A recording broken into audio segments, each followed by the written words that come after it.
Bak Jaebeom, also known as J Park, is a Korean-American singer, rapper, producer, and choreographer. Due to a scandal on MySpace, where he made comments that caused him to lose favor with the public overnight, his contract was terminated and he left 2 p.m. However, despite this major scandal, he is more popular today than ever before.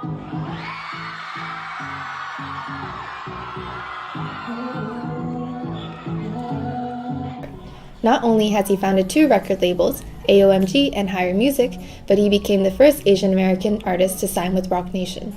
We argue that intertextuality has allowed Bak Jaebeom to create a significant impact in the K-pop industry by demonstrating that it is possible to gain recognition in the Western market while maintaining a strong fan base in the Korean market.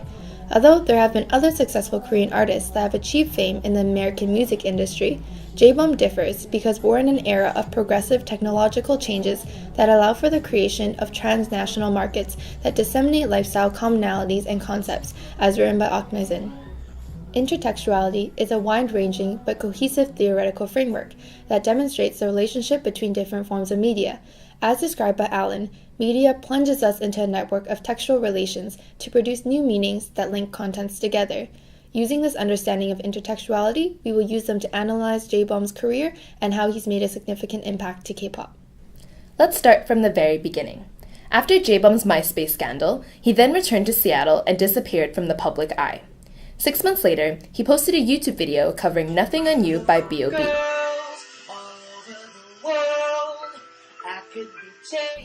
Within the first 24 hours of posting, his video went viral and garnered over 1.5 million views. This video, a direct form of intertextuality, is a fresh start for Jaebeom and represents his determination to return to the music industry. In fact, YouTube allowed Jaebeom to promote and disseminate K-pop from early on without the influence of any major Korean entertainment company.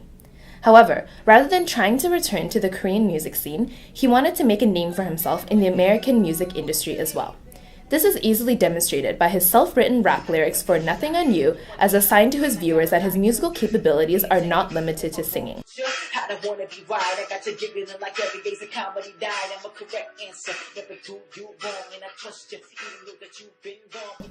This video has not only kickstarted Jaebeom's entrance into the Western music market, but also intertextually signified to his fans that he is just not another pretty face in the K-pop industry and showed that his identity is never complete and always in progress.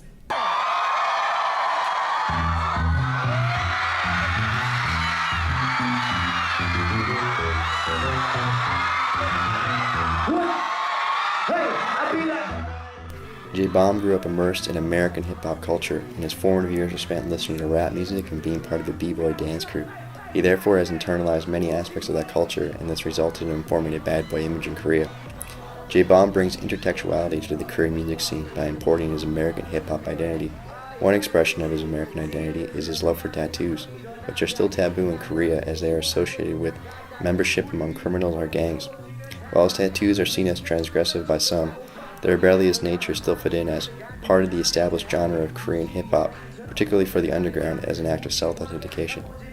His tattoos can thus be seen as not an explicit transgression against Korean cultural norms, but as an expression of his individuality and American background. His bad boy persona and swag thus seem more authentic to Korean audiences because of his American upbringing. Have sort of the American swag, I guess you could call it. It's like when I'm doing my music videos or when I write, when I'm performing and whatnot, it doesn't look forced. It doesn't look awkward. His cultural duality and familiarity with American music and hip-hop culture can also give him an edge to break into the American market by making music which is still K-pop, but has a sound and style more relatable to American audiences than traditional K-pop artists. When Jaebeom signed a contract with Roc Nation on July 20th, 2017, he began a new challenge. By using intertextuality, he took the role as a cultural broker when he entered the US market with not just any other ordinary hip-hop song, but with the debut single, Soju.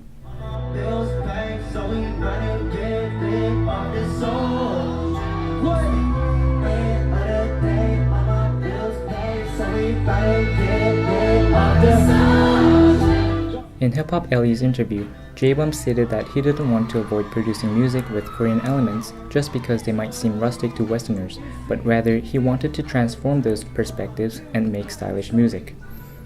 With the song Soju, Jaebeom tries to show the beauty of Korea, and through the process of cultural exchange, he believes that the cultural barriers will begin to break between the Korean and Western music market.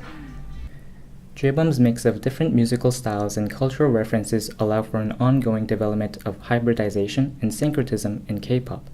In this way, he demonstrates to his Korean fans that he is still prideful of his heritage despite his desire to also satisfy the Western market. Moreover, by mixing two different cultures through genre and language, Jaebeom uses intertextuality to not only attract attention from American fans, but also to create a unique linkage between both cultures. All in all, Jaebeom's transformation and transition from one music market to another is a continuous process. Deliberate intertextuality, such as releasing his viral YouTube song cover and releasing Soju as his first debut song in the American market, is mixed with latent intertextuality from the influences of his American background. This allowed for Jaebeom to propel his career into not one, but two distinct markets, thus broadening his fan base and inciting change amongst the Asian music community. It's the end of the day, all my bills paid, so we bout to get lit off this soju. It's the